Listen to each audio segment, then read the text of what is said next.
So welcome to another episode of Beta Talk. I'd like to thank my guild patrons, my sponsors. They are Primary Pro, Cast Rads, SB Group, Wolsey, and UK Radiators, and they help me disseminate all good information and meet the guests like Mick Wall. I've got Mick Wall on now. All my regular listeners will know who Mick is. I describe him as my expert homeowner or my expert consumer, don't I, Mick? Something like that. A plethora of names, yeah. Whatever you decide to call me this week. All good names. So, Mick, just remind people, you run this sort of what you call it, a blog site, but you Yeah. do. I suppose my real job, I'm just a regular IT nerd at University of Sheffield, but my alter ego is this energy nerd. I host and run a website called Energy Stats UK that originally started off just being a place for energy tariff data, but has sort of over the last few years has morphed into a place where I talk about my renewable journey, which started off with solar in 2018 and has gone batteries, EV, heat pump, induction hob, and we've been a fully electric home for 2 years now. So I've sort of been on that journey, lived it, and blog about it really, and hopefully help people sort of Navigate this one. navigate it, yeah, and just to show that it works. I'm very keen on raw data and saying this is the data from our 1930s semi. It's a regular sort of house, and if this data helps you make your decisions, then so be it. And if it doesn't, okay, but the raw data is there for all to see. And so I hopefully prove that it can work. So obviously your heat pumps on Open Energy Monitor, the wonderful site Tristan Glindy. But talking about data, you've been doing some things around heat loss, I think, recently. Have you had Yeah, I'm obsessed with heat loss at the moment and air changes. So as regular listeners will know, there's a big issue around the default values for the amount of air changes in a home that come from the CIBSE building guide, and which are then used by the MCS heat loss process. And for a house like mine, an old, nearly 100-year-old house, the air changes for certain rooms are in the range of 1.5, 2.0, even up to 3.0 air changes per hour. And most good engineers know that that's not true. The numbers are a lot lower. But this is where you get a lot of oversizing comes from, is that people are just accepting the defaults for older homes, which drastically increases the heat loss. Because obviously heat loss comes from two forms. There's fabric heat loss, which is the amount lost through the fabric of the building, the bricks, the everything. And then there's ventilation heat loss, which is the amount lost to drafts and movement of air. And I think a lot of people can get the fabric quite near, because you know what a cavity wall does, and I know you've argued in the past that it's not exact, but it's good. It's not like 100%, but it's in the right ballpark. But I think a lot of inexperienced engineers get the ventilation side wrong. So what I'm hoping to do with my data is just try and prove what my air changes are. I think that my whole house is somewhere around 0.5, which for a 1930 semi is way below the 1.5 to 3 from the MCS guidance. And I had a chap called Ross Greenwood round over Christmas, who was kind enough to bring his Build Test Solutions kit. Pulse? Pulse kit. So you sit these two big pressurized containers in the center of the house and do a test, which only takes about 5 minutes. And it senses the the amount of air that moves that gets evacuated from these tubes and then comes back to the tubes, and it sort of measures the loss that way. So I'm waiting for Ross to come back with the report to see what that comes back at. Oh, you've not had it yet then? No, I'm not at the formal one. I've got an idea, and it's the result is sort of in the ballpark as what I thought. Uh, and I'm also currently trialing the kit from Permetrics. I know Hermione, yes, yes. Yeah, Hermione. So her kit works a different way, in that you have CO2 sensors in every room, and it uses the decay of the CO2 to then calculate the heat loss in that room. But it needs to run over I think it's a minimum of 7 days. So that's been going a few days. So that's going to be an interesting study. We've chosen to put the sensors in sort of 5 different rooms and see how the balance of different rooms works, and whether different rooms have wildly different sort of CO2 decays and air changes and things. So that's going to be an interesting That's result. yeah, that sounded good. So I saw that post you did. So I know I'm sorry, Hermione, I always pronounce names. I do. I was struggling. And she came out to visit me a couple of years ago. It was probably the Mark One device she had, because I don't know if that one had the CO2. So and it does the temp sensing as well to give it. Yeah, so there's a couple of temp and humidity sensors, and there's some other CO2 sensors that just plug into a 3-pin socket, which then all report back to like a central little collection device, and which then upload to her online platform, and you can view all the sort of levels at almost in real time. Very clever. I mean, I think if I'm right, she uses the Build Test Solutions algorithm for the actual temperature stuff. Because Yeah, I've got a lot of temp sensors for that Build Test Solutions algorithm. But when I saw, and even I didn't know this thing of CO2, yeah. where that can measure air changes with using the CO2 data, I thought, well, that's really, really clever. Yeah, I think Tristan from Open Energy Monitor had done something similar with like a single unit. So I think there is scope, because I think we're always after ways of ensuring that the air changes is correct in these calculations, because if it is the one thing that makes a heat loss wildly incorrect, then it really needs nailing down, doesn't it? And if there are plenty of options out there, there's obviously the Build Test Solutions pulse test. We've now got Hermione's CO2 decay route.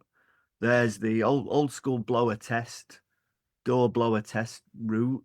So, and I suppose there's engineer intuition and knowledge, that from experience that they know that these defaults are not right. And I suppose it leans into both Heat Geek and Clayton you add on from EDF around their Zero not disruption. shortcuts, but what are they called? Heat Geeks is zero disrupt. Zero Disrupt, and Clayton's is something similar. I can't remember the name. That's awful of me. But I assume that what they're doing is they're using experience of data to say these numbers aren't right, and that once you build a collection of data and archetypes from different homes, then you can be more confident that when you come to the air changes that you're getting the right result. Because what I've been doing as well is I'm sort of trying to reverse engineer my air changes, because I've had my Open Energy monitor running now. This is the 4th winter, Wow. and I've modelled all the fabric in spruce, so I've got a really good picture of the fabric losses. I can then mess about with the air changes in spruce to try and match up the sort of total heat loss against what I'm real world seeing when it's -3 outside, and then using like a reverse engineer to see the air changes. So at the end of all this, I'm really hopeful that the numbers that I put into spruce match the numbers that Ross and his pulse test and the stuff that comes from Armani, all in the right ballpark. And I'm not sure what we'll learn at the end of it all, but it's fun along the way. That sounds like it's good learning. That's quite amazing, isn't it? You've been monitoring your system for this is the fourth winter. Yeah. That's quite impressive. Yeah. And what you can see as well is because we've made fabric changes along the way, like we've insulated the bathroom when we redid the bathroom, and I've made some changes to the dining room, and along the way you can see the heat loss drop over the winters. So the amount of heat required and then the amount of electricity required reduces. So it's simple advice, but more insulation means cheaper bills. And I know we're not going to, and I'm not jumping to fabric first, but insulation where it's required really does help. And I think I found that it's not the watts that you get from the watts saved from the fabric side of it, which obviously do help, but it's the comfort, it's the drafts you save, the ventilation, the bay window in our bedroom is probably the biggest example in that it was really drafty. And when we had a build around and we took off the inner leaf, took the plasterboard off, there was just air and the outside slates. So like insulation 1930s style. So we and my wife had always said that her side of the bed was always cold. And I was like, a bit right. And it turned out the reason is because there was nothing there. It was just fresh air coming straight into the room. So we made the changes, we put the insulation in, we taped it all up, sealed it all up, made it all really nice. The complaints went away. My wife was very happy. But when I put the changes into spruce and modeled the fabric side of it, it was like 100 watts or something. It was nothing. But the comfort that came from that insulation work was sort of off the charts. It's like you can't really measure that thing.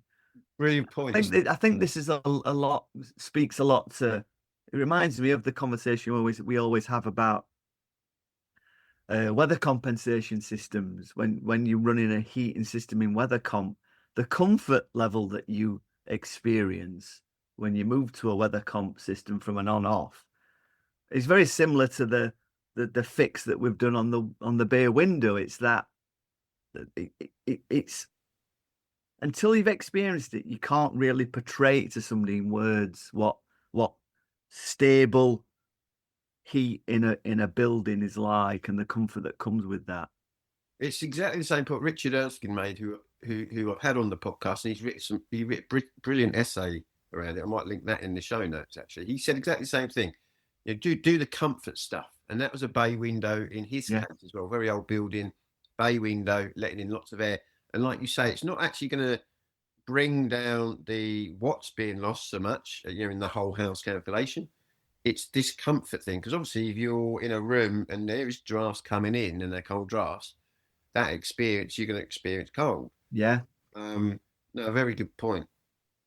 And also a good point about how when people experience weather compensation for the first time, and we're going to talk about weather compensation in a minute, that they feel it as a more comfortable environment, a more comfortable. Yeah. And maybe we'll go off on a tangent and move on to. I think we wanted to talk about Haven Wise because the last time I was on was with Henry from Haven Wise, and we talked about trialing their heat pump optimizer. And one of the options in their software is you can benefit from time of use tariffs where you can sort of preheat the house in a cheaper period and then coast through a more expensive period and like turn the heating off. And I've never once wanted to try that because I I value comfort over everything. And I know lots of people and lots of time use tariffs are pushing this. There's the Octopus cozy tariff, and there are others where they incentivize cheap periods, say 1 o'clock in the afternoon till 4 o'clock in the afternoon. And then when the grid gets dirty and more expensive, 4 p.m. till 7 p.m., then people are sort of almost switching the heating off to not have to pay the more expensive unit rate. And I can imagine it does save money, and like schedule the heat when it's cheap and sort of try and do without it when it's more expensive. But it does come at a comfort cost. And the last 10 minutes we've talked about how important comfort is. It's sort of a balancing act, isn't it? And I've never. Well, I think once you get really used to a, a stable indoor temperature, uh, you get really good at sensing that even half a degree extra is a lot. So say I target 20 degrees and the system puts it up to 20.6, I almost feel it instantly because I'm so used to that sort of stable and comfortable temperature. Very interesting how we experience comfort and temperature. I mean, so for instance, you might have a temperature sensor sensing 21 in a room, but people feel cold, and that's because we're radiating our heat to cold walls. So it might be intermittent heating. The heating's only just come on. Yes, the air temperature is now at 21 degrees, but the thermal mass hasn't heated up. And so your body is radiating energy to them cold bodies, the walls. And you feel uncomfortable a little bit, as opposed to a room that's 21 degrees air temperature still, but the thermal mass is at a nice Yeah. stable temperature as well. And that's what a weather compensated system does. You're constantly feeding that thermal mass so that you almost don't need as much energy to sort of How did you get feed on it. with it? How did you get on with the Haven wires over this sort of period then? I think it's been brilliant. Now, I've got a Valent heat pump, and the Valent is widely regarded as having one of the best set of controls, one of the best set of weather compensation controls. And I tuned mine to the nth degree over a couple of winters, so I think I know it as well as anyone. But it does have a couple of niggles in that it, it all it does it just chooses a temperature, a target flow temperature off the external temperature, and it can have a little bit of room influence, but it does a really good job. The tables are pretty good. So yours has got room influence. Yes, I use a little bit of room influence. Yeah, some of the advocates of pure weather compensation I'll have an argument that you don't need it because they've set it up so exact. But I think if you can add a little bit of room influence, then that's a good thing.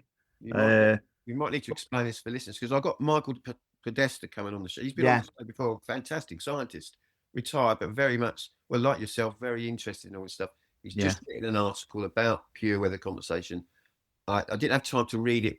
I scanned it, and I think the argument is he's not that impressed with pure weather compensation. So again, I think it's more. So pure weather compensation will all it will do, it will look at the outside temperature and it will choose a target flow temperature for your radiators or underfloor based on the curve setting that you've chosen. So it's just the curve setting and the outside temperature, and it picks a flow temperature. It doesn't care whether the room, and it uses your target room temperature. So say you want 20 degrees. It just uses those three things to pick a target flow temperature. Pure weather compensation doesn't care whether the room is currently 18 degrees or 22 degrees. It will still pick that single flow temperature. If you add room influence, the algorithm then takes into account the current room temperature. So if it is 18 degrees and you want to get to 20, it will choose the flow temperature, but it will add a little bit on to try and help you bridge that gap between current room temperature and target room temperature.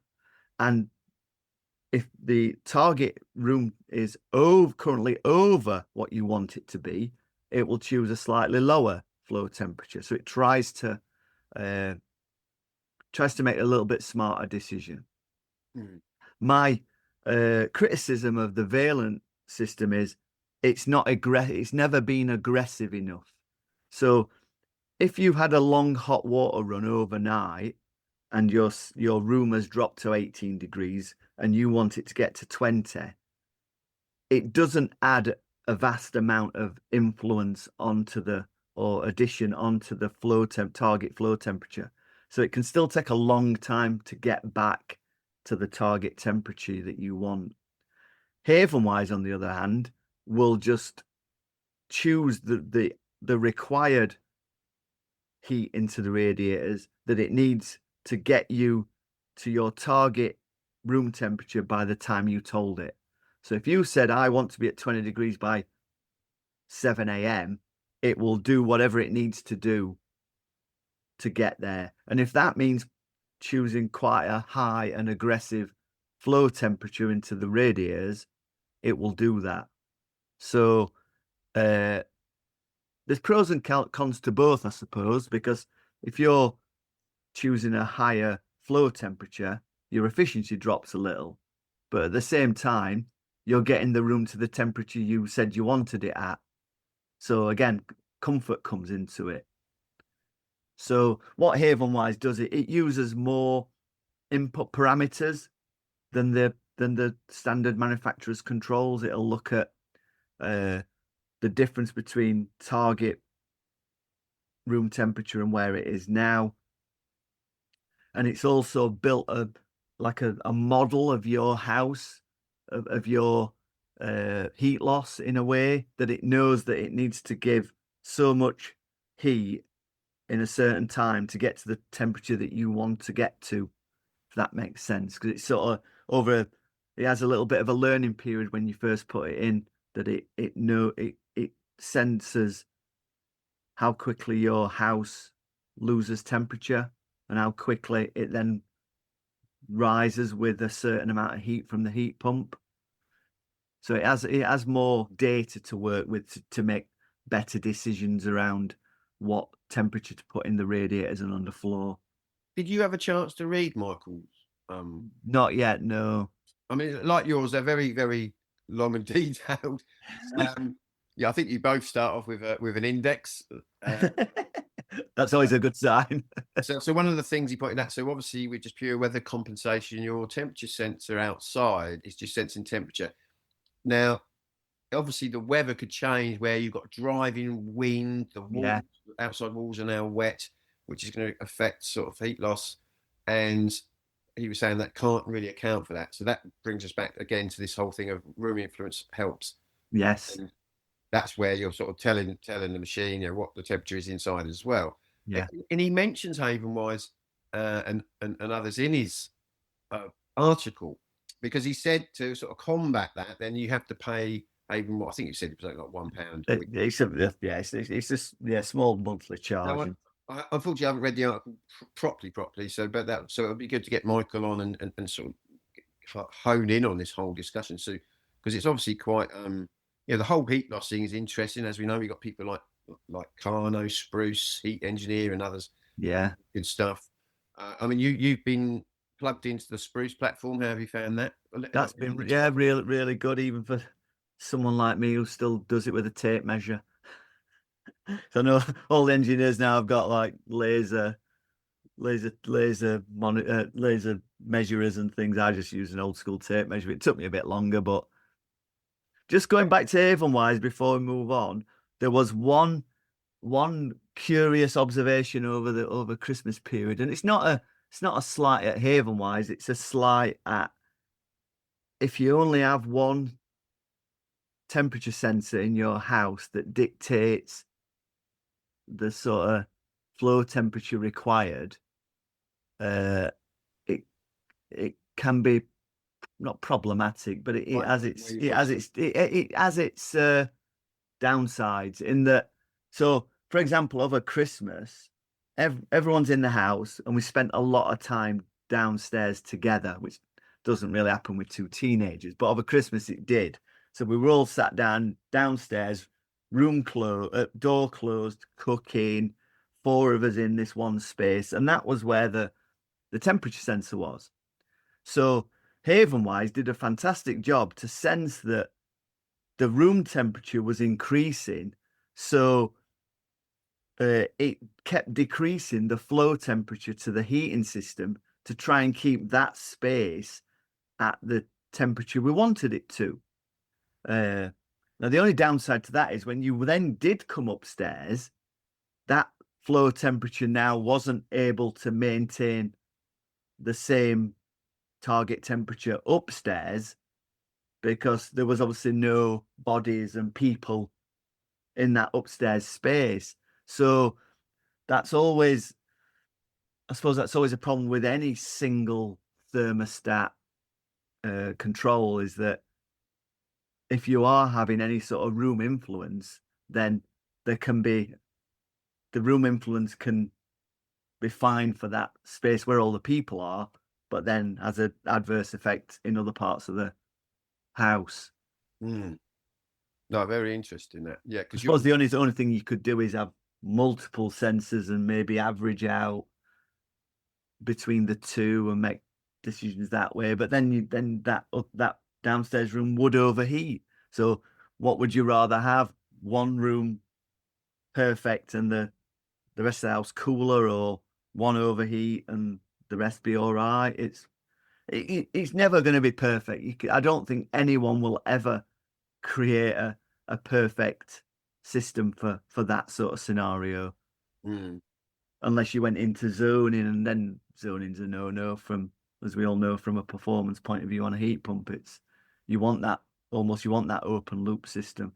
And we're only talking about 2 weeks a year, aren't we? Like, rest of the time kids are in bedroom and you never see them. So did you have a good Christmas? yeah, it was all right. We just had a couple of weeks off work and yeah, I just sat around and I wrote some articles. How do you write your? Do you use AI now? Because I mean, you're A little bit. I sort of draft them up in like Google Docs, and I write all the content, and then I use AI to say, can you create me some better headings, and or just the sort of construction of the flow. But end of the day, it's my knowledge, it's my words, and hopefully that comes through, that it is what I know. There's all, when you do read some articles that are just AI, you can see that it's just pulled some data from somewhere and created something without, it doesn't know that information is correct. It's like crap in, crap out, isn't it? I use it obviously now for my newsletter on betateach.co.uk. But yeah, it's all my stuff. I mean, I'm dyslexic, so it helps with that, and like you say, it helps you sort of get some good subheadings and titles and things like that. But you know, it's definitely helpful for someone like myself. Yeah, I really have found it helpful to. It can even like give you ideas and around creating an article, and but I think we're both in a position where the content has to be from us and be our knowledge, because that's what people want. They don't want AI slop, do they? They don't just want, write me an article about, I don't know, mass flow rate, and it just goes and pulls a load of crap off the internet, and there you go, here's your article, and people read it and go, what is that?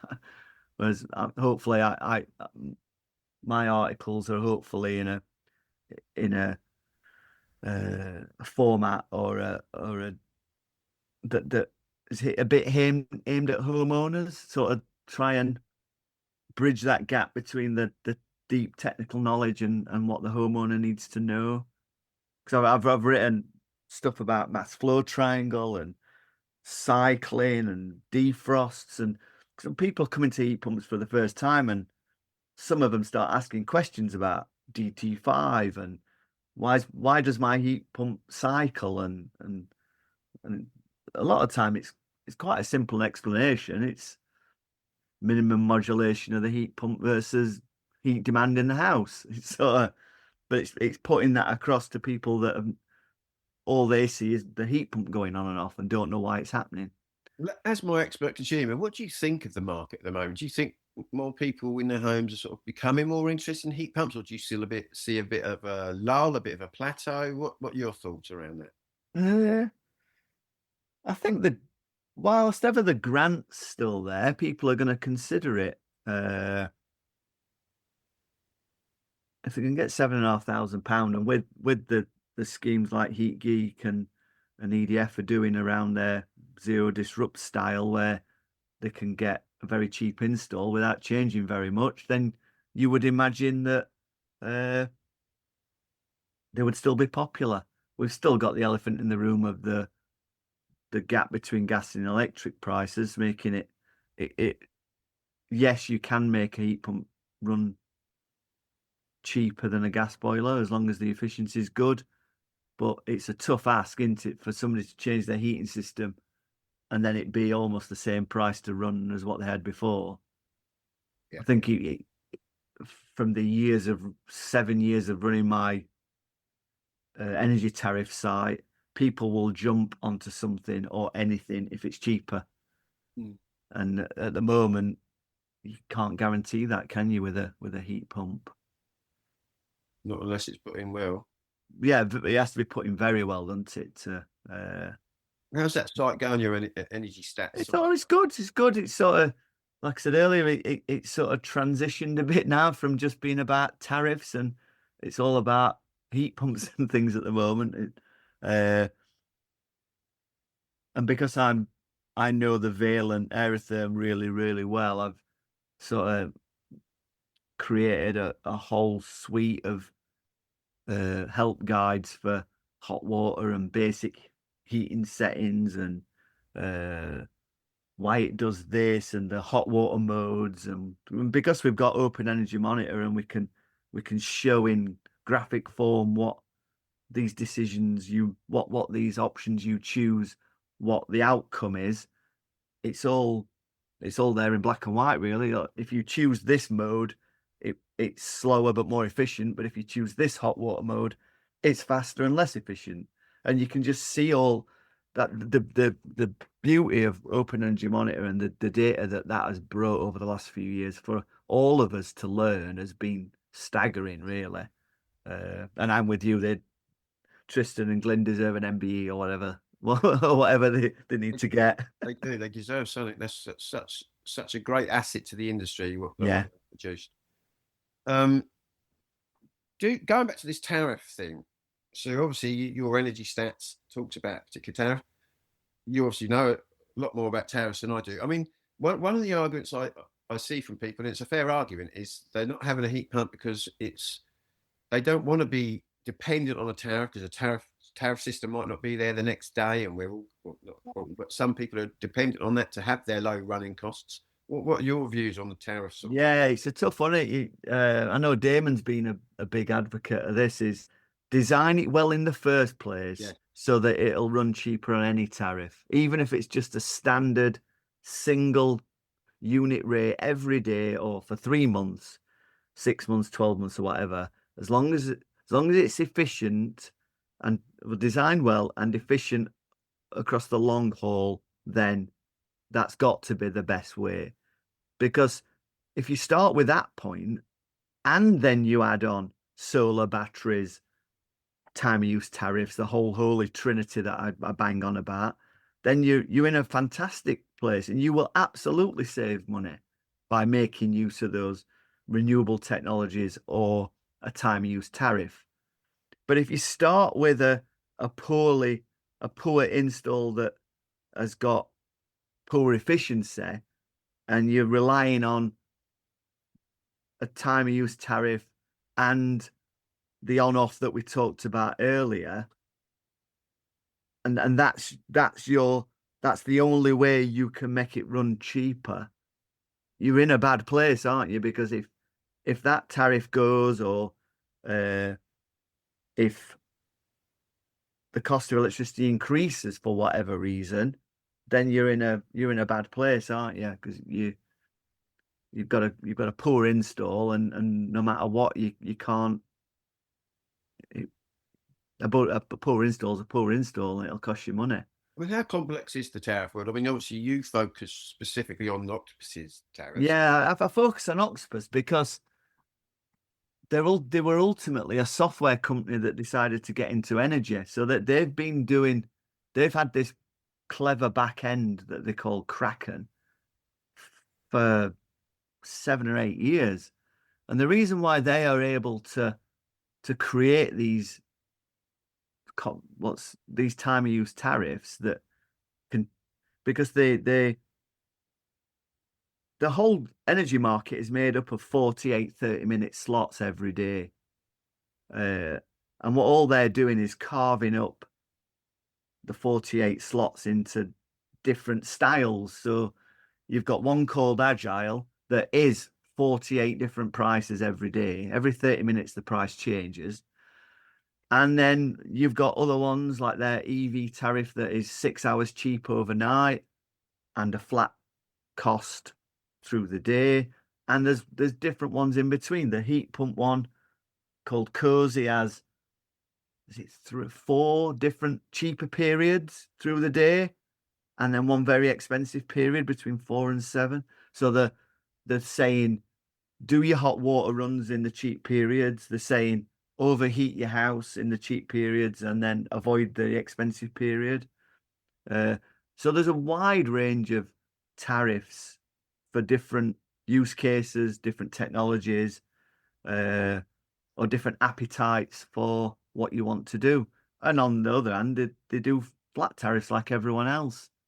And the funny thing is that underlying platform that Octopus created, Kraken, they are now sort of selling that to other energy providers who are using it to transition their old legacy systems to Octopus's all singing, all dancing platform.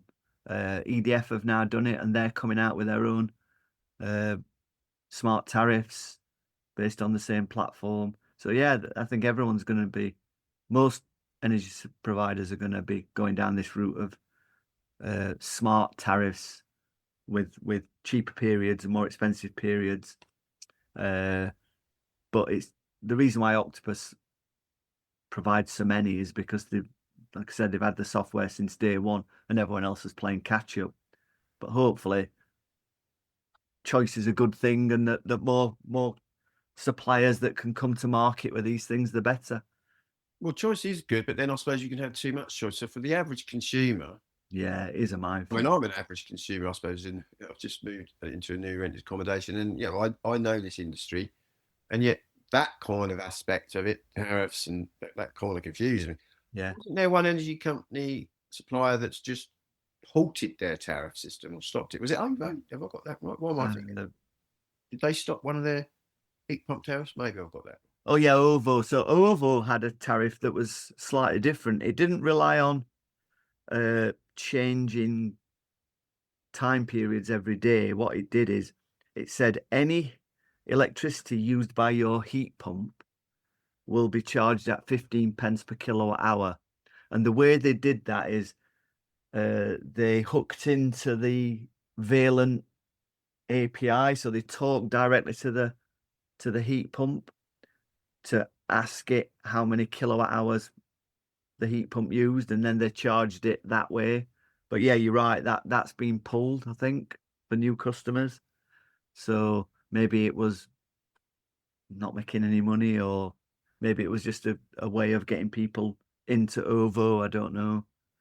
That's a shame, then, isn't it? Yeah, it was a good innovative tariff because you almost guaranteed that your heat pump would be way cheaper than a gas boiler. Because I know that a lot of the original HeatGeek installs went onto the Ovo tariff, and as we know, Adam was guaranteeing like 400% efficiency on the original installs. Couple that with a 15 pence per kilowatt hour unit rate, and you were down to like very, very much cheaper than gas. A nice energy bill. Yeah. So, but I suppose one thing is all these energy companies are collecting. They collect because they want flex, don't they? They want flex on the grid, which what tariffs yes. help with. So I'm presuming over the last couple of years they've been collecting massive amounts of data, which I'm sure AI is analysing to work out what is the best way to do this. Because as a consumer, well, you just mentioned right at the beginning, you're not too much worried about flex from that. You're just worried about your comfort, and that's going to be most home comfort and cost. Whereas the grid wants to understand this whole thing of flex. Yeah. So there's if you look at the underlying wholesale price of electricity every day on the Britain's grid, there's sort of a lull overnight in price, and there's usually a lull 10 a.m. till 4 p.m. every day, and then there's two spikes, a sort of shorter one in the morning and a big one 4 p.m. till 7 p.m. And it doesn't take a rocket scientist to realize that people get up in the morning and switch all the kettles on and cook breakfast, and then they all head off to work. It gets a bit cheaper because there's not as much demand on the grid, and then people come home from work and switch cookers, lights, and everything else on. So the profile that the wholesale market shows is just human behavior and household behavior. So every day, during those spikes, the electricity is more expensive to buy, and during those lulls, it's a little bit cheaper. So what companies like Octopus and other people with smart tariffs are promoting is to try and shift your usage away from those expensive and dirty times when they have to fire up lots of gas turbines, and try and move it up to cleaner times of the day. Which is like your big one is your EV charging. That's a massive amount of energy required. And if they can shift that to cleaner overnight times when everyone's asleep, then it sort of makes common sense, doesn't it? Well, no, I was going to ask you. So obviously you've done great work with Valen. I mean, you probably know Valen more than most people working at Valen. I mean, do Valen contact you and keep in contact with you and chat to you about stuff? No, I've had nothing from Haven't you? no, not at all. So yeah, I just quietly get on and do my own thing. So Well, that's interesting. I mean, obviously you've got a massive R&D department out in Germany, and obviously you've got the Heat Pump Association is now chaired by Valen's guy. Mark. Yeah, so Yeah. I've spoke to Mark at an event. So yeah. because one could argue you've helped Valen customers more than Well, Valen engineers, and that's no disrespect for it. It's just that we now live in a world where consumers like yourself are able to do this. You know, we've got data that feeds in from different inputs, and you could argue that manufacturers' instructions or hand documents aren't all they should be. Maybe if you've been kind. well, that's an easy. And I don't think that's just Valen. I think that's No, it's all of them. I mean, they all get translated for a start. So a lot of this machinery is not made in this country as much as some people think it's made in this country. It's not. Yeah. It's assembled here, some of it, but it's a lot of them.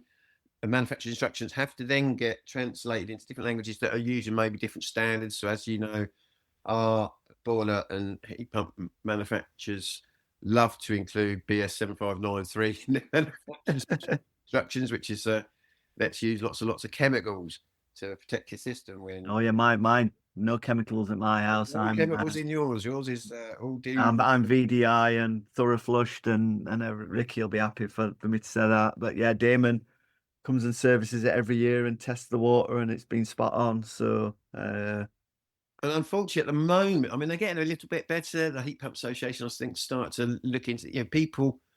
The chemical inhibitor industry is very big in this country. There's some great people in it. I always mention Dan at Fernox, and I like Fernox. But I do think they should really start to recognise that good engineers like Damon, they're good because they've invested their own time in becoming autonomous learners. They want to learn as much as possible. They're not doing different things to piss off other manufacturers like chemical manufacturers. They're doing it because they want their customers to have better outcomes. And That's having seen Damon do it, it's just so simple. mm. So even on installation, flushed it through, make sure it was all the water in there was just clean water. Then he ran it through some sort of uh, little device that demineralized it, I think. Mhm. And then he just tested some. They test They conductivity. did some tests, conductivity, and a few other things, Mm. and then just sealed the system and says that'll be good now till we'll check it next year. And he's come and checked it, dipped it like an old litmus test at school, showing me age, and he wrote it down in the book and went, yeah, that all looks fine. And you're like, oh, why is that? It's very simple. Mm. And what they're actually testing the levels in the water. When people do the chemical inhibitor test, they're just testing to see if chemical inhibitors in there. And the chemical inhibitor companies love that because if it's not in there or the right strength of solution, whack a load more in. Yeah, even if it's not from that manufacturer, just make some chemical soup. Chemical soups, yeah. And it's Yeah, a yeah. massive problem. Massive problem. We've got boilers breaking down prematurely because of, well, chemicals from one thing and then on and off switching for another. Yeah. Our boiler systems do not last anywhere near as long as they do, which isn't a sustainable practice. No. Going into you love testing, you love measuring. You've done some great work for us all in the industry. What's your next thing that you're looking to do? You're doing your research at the moment, aren't you? I've still got some articles to write. I've got loads of catching up to do about how 2025 went from performance and cost, and I've got those sort of roundups to do. I suppose one experiment I've got coming up is radiator valves. As you know, the heating industry and heating itself is just one big maths problem. Sort of from mass flow to all the calculations that are done around index circuits, and it's just maths. It's just don't not to try and put anyone off what wants to get into the industry, but a lot of a good design is just understanding the maths required to make it a good design. And thankfully, there's really good tools like Spruce and H2X and Carno and whatever else to do most of this for you these days. Oh, big shout out to Damon though. I won't say he designed my system on the back of a fag packet, but I still have his calculations somewhere that he hand wrote out the entire index circuit for my house. So fair play to him. But one thing that I really struggle with, and I still can't get my head around it, is how radiator balancing seems so off the cuff and unscientific. So one of there's a chap on LinkedIn called Sue Nightingale who's created a valve that goes on your radiator, and it's a flow regulating valve. So people with underflow manifolds will be very used to seeing little flow valves that the water bobs up and down, and you can see how much flow is going through each little underflow loop. And Soon's brought that concept to a radiator valve. Yes. So that rather than guessing like a quarter of a turn on a lock shield or half a turn on a lock shield, and then use some temperature probes to measure the flow and return and try and work out the mean water temperature, or fire a thermal camera at your radiator. What Soon is saying is, before you even get to site or get to house, you can wish it's all scientific, and you know that room needs that amount of heat and that radiator can output that amount of heat. So you need that amount of flow to that radiator. You can almost approach the house with, well, I know that the dining room one needs 1 litre a minute, and then you can just set the flow regulating valve to be that flow on that exact radiator, go around the house, and then you've almost got a really great starting point. So I need to book Damon in at some stage, and we're going to look at messing about with those in my house and seeing how that all works. Has But Damon used them before or anything? no, he wants me. I'm his guinea pig as usual. So I'm gonna give them a go and see how they go. Because I think I spent 2 weeks last winter when it was really cold with temperature probes and thermal cameras, just trying to balance the radiators. Uh, and like I said, I just find it so unscientific that the whole radiator balancing thing. Uh, Obviously, when it's really, really cold, is a great time to balance the radiators because you've got almost the maximum output to the radiators. But it's really hard to balance the radiator if you're having it installed in the summer because how do you put the heat through the radiator to then measure it? So hopefully, and that's another benefit of the flow regulating valves is that you know what they need to be and you almost set them and forget them. Well, I'll have Soon come on soon because he's a lovely chap. Soon and I chat a lot on, and I listen to his music actually because we're kind of the same generation. We kind of like the same music, and he sends me some music to listen to. And it's an interesting space because there are other companies now that are trying to do this dynamically. Yeah. There's about 3 or 4 in my head at the moment, and one's not secret testing, but I can't mention what they're doing yet at one of the universities. And then there's others that we do know about, so like Adia, um, and then there's other ones. I think they will do kind of slightly different things, Yeah. but it's going to be interesting to see. Yeah, because you've got to be careful with with your radiators, and because in the first winter, I thought I was being clever by putting smart TRVs on and shutting radiators down when rooms got to certain temperatures, and once I looked at the data in Open Energy Monitor, and you could see that the efficiency just tanked when these radiators started being shut off. That's when you the data tells you that an open loop system is the best. Leave the radiators open as much as you can. Yes, if you want to keep a bedroom cooler, have a TRV on maybe one or two rads, but don't shut the whole system down with these smart devices. It's definitely, I think, but what Soon's TRVs are doing are helping you uh, tune and getting just the right amount of heat to that radiator for your target temperature, for your target room temperature. Uh, and then there are sort of set ones and forget. There's nothing dynamic. They're not smart. They're not internet connected and doing all sorts of uh, sort of constantly changing.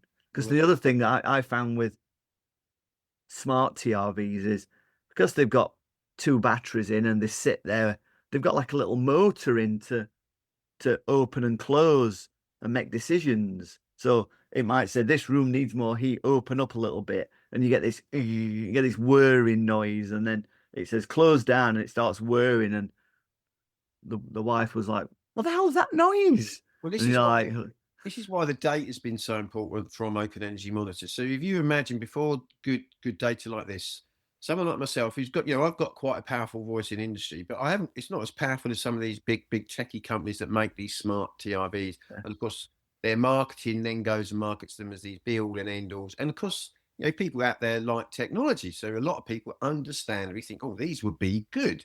yeah, These would be great. it's got an app, it must be great. And the companies that sell these types of things, want the sales. They need their KPIs, and then you get lone voices or voices that emerge.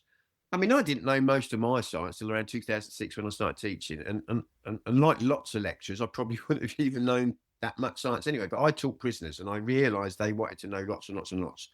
They really wanted to. They were great. They were in there for obviously reasons, but they were a good cohort to teach. They wanted to soak up as much information as possible. So I felt it incumbent upon myself to learn as much about the science of heat as possible, and I did. Whereas most lecturers kind of don't have to do that because they're in colleges and, just getting people through bums on seats, basically. But so when you start to look at the science, you start to think, crikey, some of this stuff that we've got in our market actually isn't that productive. It's No. not that great. And it's always being marketed as being, great, and it saves you this at 30%. And I mean, Stick the word smart on the front of something and like, oh, and we've got things like chemical additives now that are supposed to achieve efficiencies up to 30%. And I'm thinking that's real proper snakes oil stuff again. yeah, And I don't think I can say stuff about this as well, but some of that's been tested, and it's been tested to have absolutely no significant, doesn't do anything to the heat system whatsoever. And yet these companies will just come out, market stuff, and until we had that data from Open Energy Monitor, we've now got data that say no, it doesn't really do yeah. anything. And you could get every good engineer on here, and every one of them will say, the less kit, the better. Without a doubt.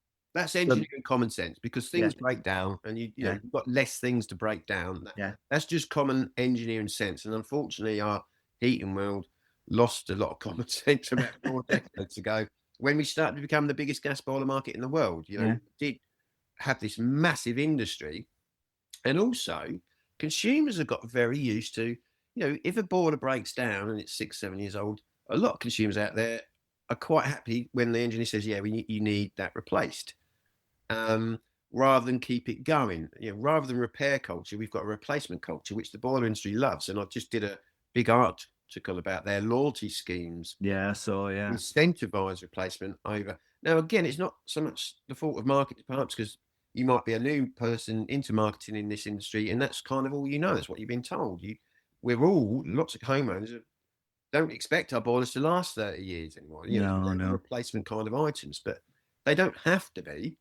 And with like you coming back to what you said, it's maths, and that's the biggest asset our industry has against other industries. So, food industry, pharma industry. You and I, Mick, would have grown up. 1 minute red meat's bad for you, next minute it's good.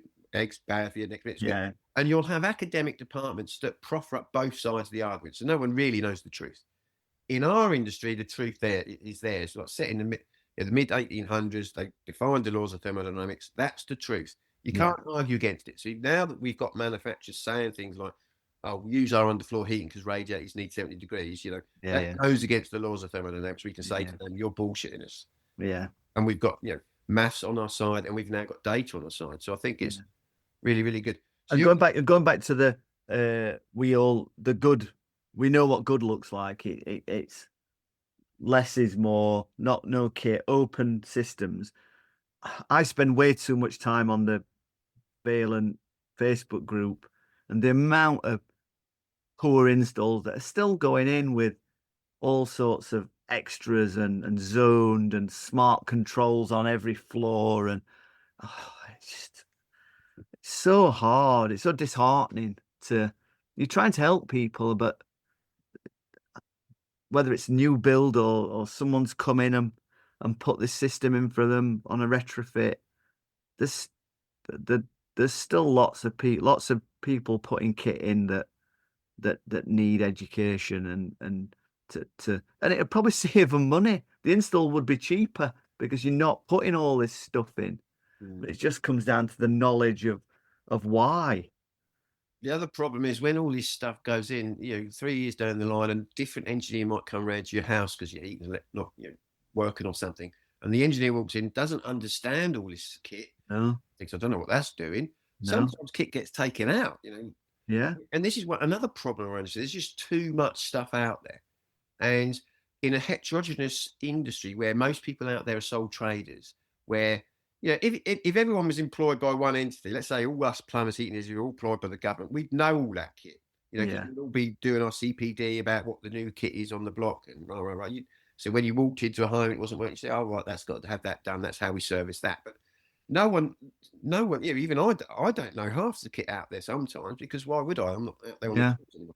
Well, do you think then that the likes of British Gas and EDF and the bigger players coming in, almost coming back to the future, like the bigger, having a big entity like that then can have its own education stream, and sort of educate its own engineers well, that as long as it's good information coming from the top, then it that surely is a good thing. Yes. No, it is. I mean, if we went back to a direct employed labour force again, you can disseminate good information very quickly. Yeah. So at the moment, you imagine if you're a sole trader plumber, where do you get your information from?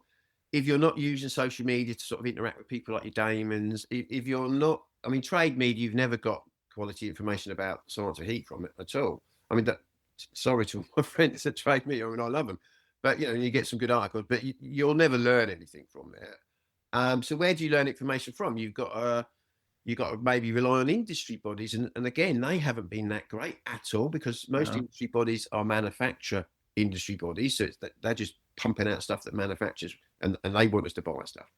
So yeah, you could go back to a system of direct employed labour, and that would help. But then you back to the point you make about the apprenticeships and stuff. A friend of mine, his lad, he's been to college, done his plumbing thing, and now he's working with a local boiler company. And I know for a fact that they will not have any idea or clue about low temp and no zoning and open systems and all that.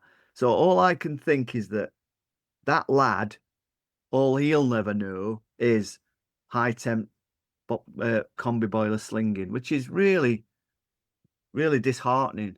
Uh, Yes. but then going back to the bigger entities, we now know that there's some really clever people in charge of some of these bigger entities. Like we know James Laws Yeah. at British Gas and Clayton Brown's at Yeah. EDF, and they know what good looks like. So you would then hope that that would then be fed down to all the people under them, and that's a good thing.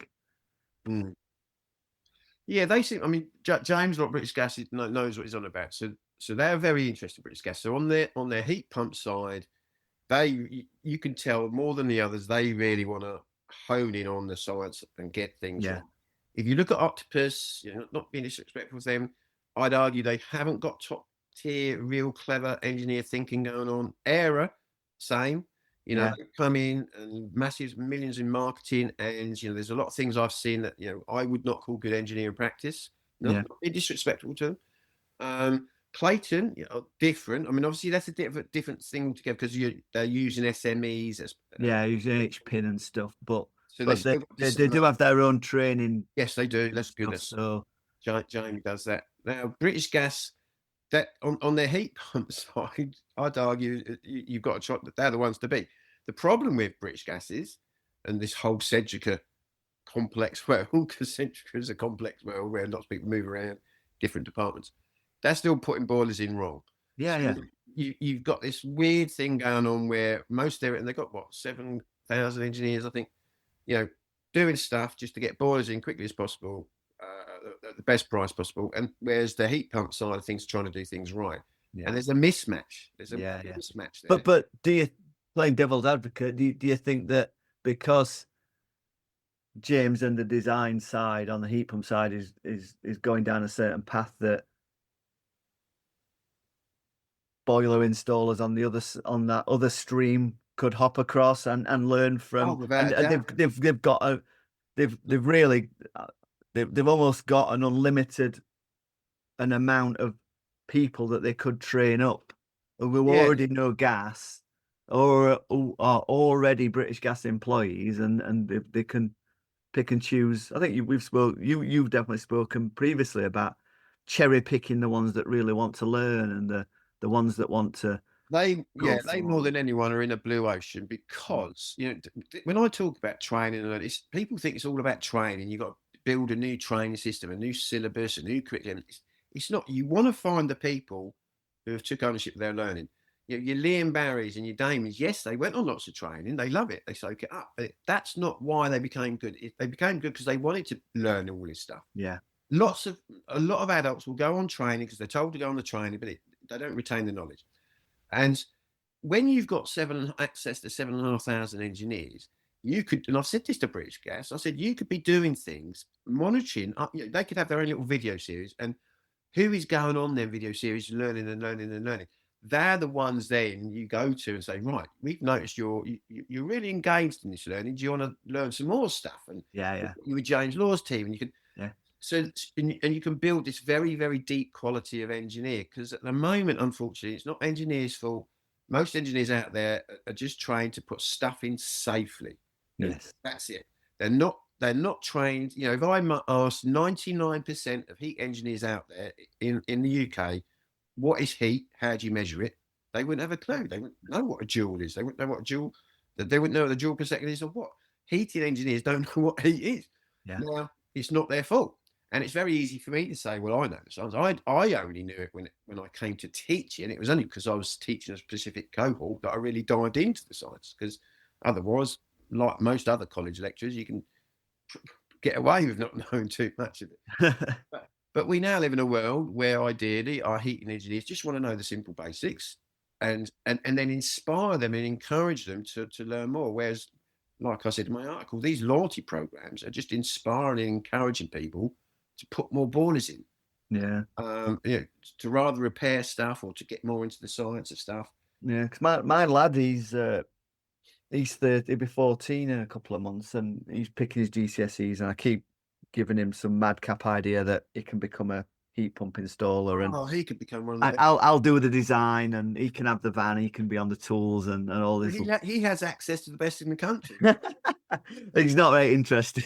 Well, no, and why should he? But it does make me think about, if he did decide to go down that route, what would his journey look like? And based on everything that you've spoken about the college system, and I can tell you what, he'd be going to college, and even the senior lecturers wouldn't know as much as he would, because it's like me and Damon, and you know more about a heat pump than all the lecturers out there. Yeah, so I'm not sure I want to send him down that route, because it'd be confrontational every time he came home from college. Well, that's what you don't need a college. So let's say a government had a system, or the Energy Department for Education had a system, said, right, Damon is one of the guild engineers. Yeah. Like the original guild, you had to be a master before you could take on an apprentice.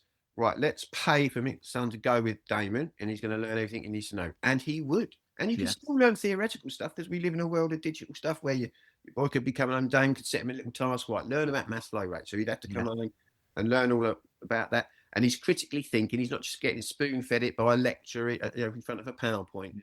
You do not need colleges for apprenticeship. And then you go out on the job the next day, and then you look at a display on a heat pump, and you say, the thing you learned last night, look, it's here, and that's how it relates to whatever. Because apprenticeships, unfortunately, they sound like they're the best things, but they perpetuate bad practice. Like that lad you were saying, the primary learning facilitator is not the college for an apprenticeship, it's the employer, because the employer has them 4 days out of 5 days. And so that's where they're picking up all their practical knowledge. And if it's not good, what that particular employer is doing, and bless them, most employers aren't doing what we want them to be doing, because they don't know the science of heat, that bad practice gets perpetuated. So apprenticeships are actually the best thing of perpetuating bad practice. Yeah. Well, my daughter, she's doing a GCSEs this year, and she's looking at. She originally wanted to do an apprenticeship in childcare. Yeah. We've got it in our mind around that. I think I just got the old school apprenticeship, 4 days on site, 1 day in college. But she's signing up for a T level, and the T level is 4 days in college, 1 day on site. So it seems like there's a shift in that delivery mechanism, and it's more about the teaching of what's required, and then 1 day of putting it into practice. Now, whether that's a better ratio, I don't know. It's the same ratio. So the T levels were designed, you're supposed to have, I think, a certain percentage on site to get real work. So it's not an apprenticeship, but you're getting, but that's been in, colleges have been supposed to be doing it. So 2013, colleges developed what they call a program of study, where you're supposed to get 2 weeks relevant work experience, but they couldn't get it. So I've worked for 6 colleges. So you imagine you had departments ringing around places saying, look, we've got loads and loads of students. So I've worked in colleges where they've had, for that year, 130 plumbing students.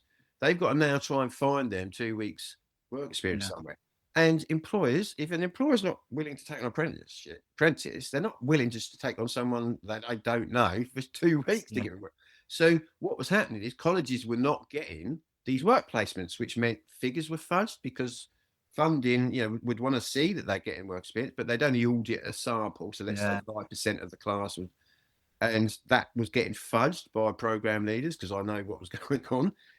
I had one program manager make out her husband was a plumber and was providing 5 people that's 2 weeks work experience. Now T levels have increased that work experience level, so there's even more problems colleges have got. They've got to try and find this work experience. What the T level did engender something quite positive. So when I was teaching, basically a college could take on as many diploma students as it wanted. It was bums on seats money. And when that T level thing came in and they realized they couldn't get all this work experience, them numbers that they were able to then take on, they had to sort of attenuate them numbers because it got to. I did a post yesterday. I've done this post a lot. When I started teaching in 2006, in 5 years, there was 220,000 people enrolled onto plumbing courses alone, just plumbing and heating courses. 220,000. That's more people than what plumbers exist. So in just 5 years, awarding organisations like your city and guilds, who are under a bit of that being scrutinised at the moment by the Charity Commission, that's another story I might have to pick up on. So they've been making money for enrolling all these people onto these diploma courses that will never end up in our industry. Yeah. So the real winners are colleges. I mean, colleges don't make a lot of money. But the real winners are the awarding organisations that have just been dishing out these certificates. And of course, people like City and Guilds have got that brand recognition where everyone thinks, "Oh, I've got a City and Guild certificate," and then they realise, well, actually, it's not a full qualification. I'm not. No. I can't really do anything with it.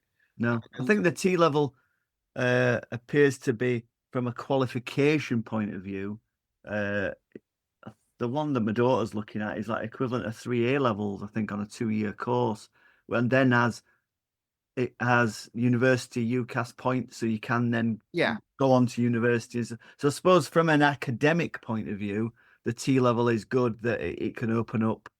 Certain vocations, it's going to be fine. I mean, and also at the end of it, they do go through, so it's childcare, they do go through the DBS and they do go through she does come out of it with almost like a permission to work in the childcare setting. So in a way, it's the best of both worlds. It's you get the academic side of it if you want to go further, or if you just want to come out of it and go straight into work, you can do. For certain industries, so like for your daughter's that sector, T levels are fine. I think they're definitely struggling within the plumbing and heating world. Yeah, and other building services. And so your daughter will be learning people like Bowlby, Piazza, Vygotsky. You'll have to ask. Yeah, there's a lot of pedagogy in it, as like delivery of the material, and there's a lot of. It's not all just playing with kids in sandpits. It's there is an educational side to it. So, no, brilliant. Well, Mick, as usual, it's always been a pleasure to speak. Well, we should mention that LinkedIn, didn't they? They did a 2025 review for people, and it turned out you and I we interact the most with each other, wasn't it, on the yeah LinkedIn? So yeah. Well, the thing is, this is my 3rd appearance, but I'm still nowhere near Barry, am I? So I've got to. Don't talk to me about Barry seems to be doing more someone else's podcast more recently. Oh, bit of a turn. Traitor. I love Barry. You're in demand by lots of other podcasts. I know. I don't know why. I mean, luckily for me, I suppose I started doing my podcast first before others, and I do come from industry, so I kind of know it. And something got published the other day where I'm the top in the top 15 in the world for heat pump podcasts, so that was nice. Oh, I'm top of the Mick Wall Mick Wall podcast. I won't take it. I won't. Mick, thanks so much. And also, on behalf of the industry, thank you, because the work you do is incredible. It really is. And Valent, if you are listening, you should really have a chat with me. No, I really enjoy it. It's sort of, I think I said previously, I don't drink, don't smoke. What do you do? It's my sort of vice. It just keeps me busy. Most people wouldn't know who Adamant is. I know. Again, age thing, innit? Mick, You take care, buddy. All right, pal. Thanks a lot. Cheers, Nathan. See you later.